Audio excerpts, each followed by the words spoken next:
يا أيها الناس اعبدوا ربكم الذي خلقكم والذين من قبلكم لعلكم تتقون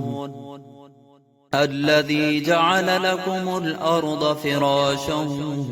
والسماء بناء وأنزل من السماء ماء فأخرج به من الثمرات رزقا لكم فلا تجعلوا لله أندادا وأنتم تعلمون وإن كنتم في ريب مما نزلنا على عبدنا فأتوا بسورة من مثله وادعوا شهداءكم من دون الله إن كنتم صادقين فإن لم تفعلوا ولن تفعلوا فاتقوا النار التي وقودها الناس والحجارة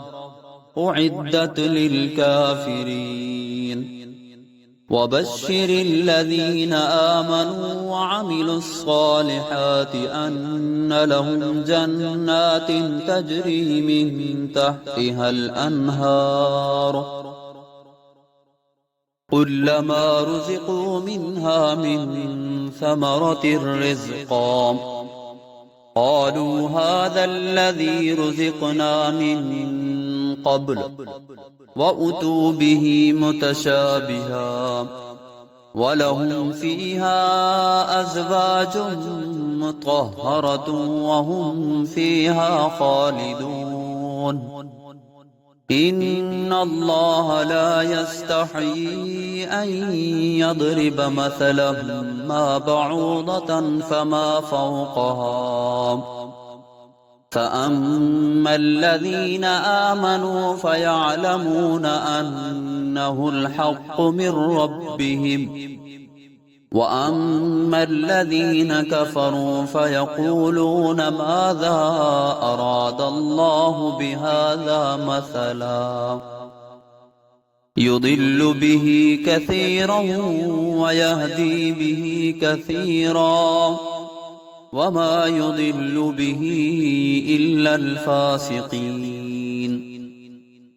الذين ينقضون عهد الله من بعد ميثاقه ويقطعون ما أمر الله به أن يوصل ويفسدون في الأرض أولئك هم الخاسرون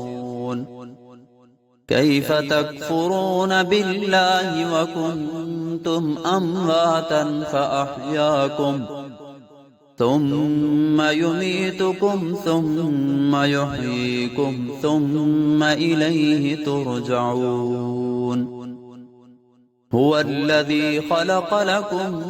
ما في الأرض جميعا ثم استوى إلى السماء فسواهن 7 سماوات وهو بكل شيء عليم